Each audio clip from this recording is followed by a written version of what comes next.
Now, weather on the 3s, sponsored by Buffalo Contracting.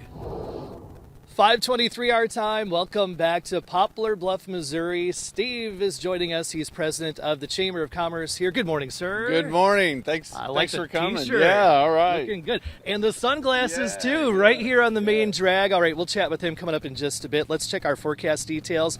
Live look at the Rockford Siding and Windows River Cam. We are starting off with overcast skies this morning, and as we look at the Max Storm Tracker radar, you can see those clouds on the decline. I do think we'll go on to see a mix of sun and clouds play out for us, but I wanted to zoom the radar picture out because there's some intense wind off to the west, but it's cold down here in the south. In fact, where we are in Poplar Bluff, some frost advisories are in play. Doesn't take into account the far northwest tip there, our northeast tip of Arkansas.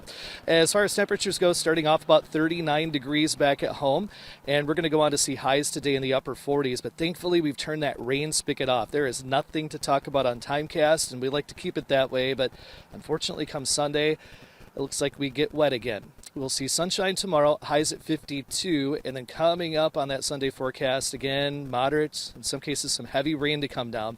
Not good for the flooding scene on the rivers. And then solar eclipse day. We've got some shower chances in play with highs at 62, and then we keep those 60s in play into next week with a few more shower chances that move in by the end of next week.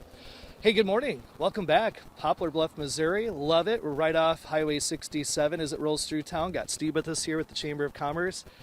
I don't even know where to start with you because this is just a huge deal coming up on Monday. I mean, population, between 16 and 17,000 here. You ready for tens of thousands of people? Yes, we're ready. We've been planning this for 2 years, so we're excited for it. Now, everything's been a lot of hard work. Now we're just kind of having fun. We know it's going to happen.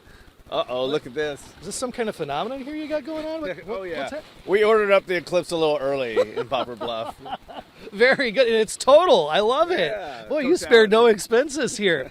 So 2 years ago, you start the planning process. When did you realize this was going to happen and it hit you big time that, hey, we got to do something? Well, during the 2017 eclipse, we realized that we weren't in totality. We had a little bit of an influx of people, but nothing like the communities that had totality. So we said, in 2024, it's coming our way. We don't want it to just happen. We want to have a 4-day event, and we want to get people here and really just have a blast. This is something we're not going to see in our area for the rest of our lifetime. So let's just do it right. Let's go big or go home. I love me some 80s. You got Night Ranger on Saturday night. You got Jeff Foxworthy on Sunday. You got all the stars. Yeah, and then we've got a free downtown music festival featuring one of the Mary Beth Bird, who was the top 10 American Idolists last year. We've got fireworks show tonight at Bricks Off-Road Park, set to music. We got stuff every day. A lot of Kansas City Chiefs fans around these parts, and you got someone special at the solar eclipse on Monday. Yeah, at our main viewing station, we have Casey Wolf coming, the mascot. So he's going to be there from 1 to 3, and we've got people from all over the world been contacting us coming to Poplar Bluff. Yesterday we had a guy from Denver, Colorado going to be flying in. We had a guy driving from Massachusetts calling us. It's incredible. And I want to talk to our sun and our moon coming up in just a bit too, because they caused quite a scene yesterday. So I want to get the details on that. Yeah. Good to chat with you, Steve. And we got a tour to go on this morning too. We're not just going to stay here by the huge solar eclipse glasses. We'll make the move. Right now, Andy, we'll send it back to you live there in the studio. Can you feel the energy here in Poplar Bluff? They are ready to go. I think they burned my retinas. I didn't have my glasses on, Aaron. The sun, am I okay? Burned his retinas. Am I going to be okay? He didn't have his glasses on. He wasn't ready. You're going to be okay. Okay. Right? He's going to be all right, right? Yeah. Okay. All right, good. 5:27 now. We've got a temperature at 39 degrees.